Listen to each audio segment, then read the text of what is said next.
for ARC Advisory Group. I'm Peter Reynolds, and I'm going to introduce the topic and why we think it's really important to folks in industry today. And then there's going to be two very good subject matter experts are going to present a couple of presentations that we think you'll find interesting. So we can have the slides, James, and make sure our clicker works. We got it. Okay. So ARC Advisory Group studies industrial risk, and so the way we look at this domain, we know that every industry involves risk. We know that when it comes to designing capital projects, we know that from the design and build of a project, we know that there's facilities construction issues that crop up. We know that channel problems, creditor risk, there's industrial risk or operational risk in all parts of plants. We know that in operations there's a continued amount of environmental incidents that are taking place today, occupational health and safety, process safety.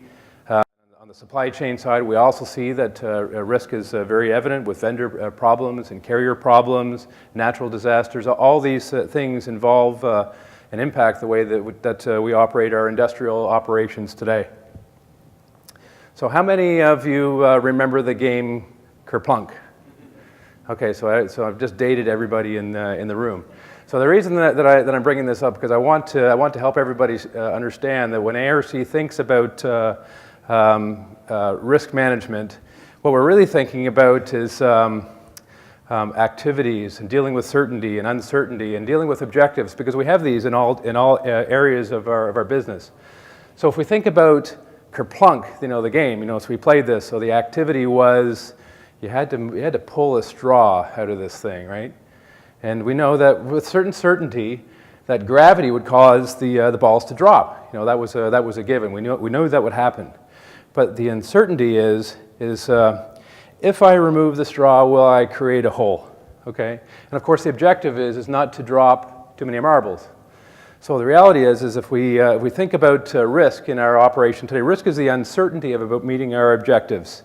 Every activity that we're making, whether we're operating a process or we're making a change to a factory line, every action involves some amount of uncertainty.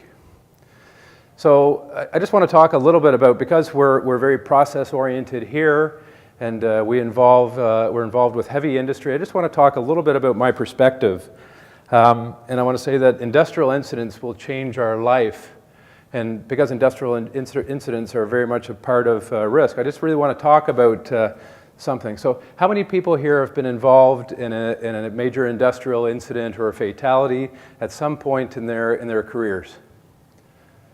Okay. So my background, I have a refining background. I used to work at a refinery in eastern Canada, 300,000 barrel per day refinery. And I just want to talk a little bit about experiences that changed my life and helped me become a better analyst to look at the space and why I think it's important. Now, what I'm going to talk about briefly is I'm not talking about things that my previous company wouldn't appreciate. But I'm going to talk about an incident investigation by the Workplace Health and Safety Commission in 1998. Because during that time, and what happened, the nature of the incident, there was a hydrocracker tube failure, and there was a fatality that occurred in 1998. But this didn't happen by accident. There was actually many factors that led to this incident.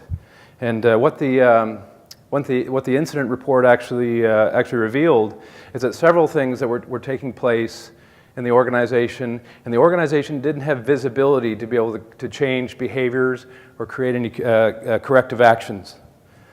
In the case of this refinery incident, they found that there was insufficient burner maintenance. Pretty benign. It happens all over the place. Burner maintenance gets done. We know that a lot of maintenance is reactive. Tube temperature monitoring was an issue back in 1998. Catalyst life and changes as production increases. All these things were happening at a particular time. Procedures and training for operations people and handling hotspots, and even high-risk maintenance activities that occurred during this particular point in time that led to a particular event. So like the Ker-plunk example, it's knowing which straw that you're going to pull to make sure that you don't deal with the uncertainty of dropping that ball.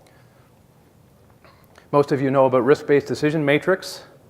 You know that before you do any activity in an organization, you've probably got some matrix that your company is using. You're thinking about probability and consequence. Right? So the real question is what if every decision could evaluate this risk consequence in real time?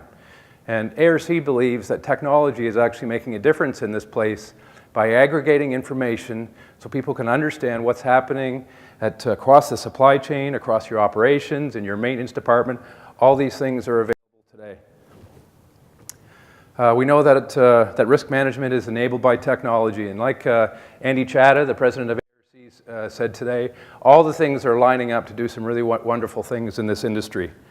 So we know that cloud computing and private clouds available at low cost are becoming more common. It's less of a difficult discussion about taking plant data out of the plant and putting it in data centers that you don't own. Internet is everywhere, whether it be Verizon or AT&T, CDMA, and different technologies that provide internet. We're always connected.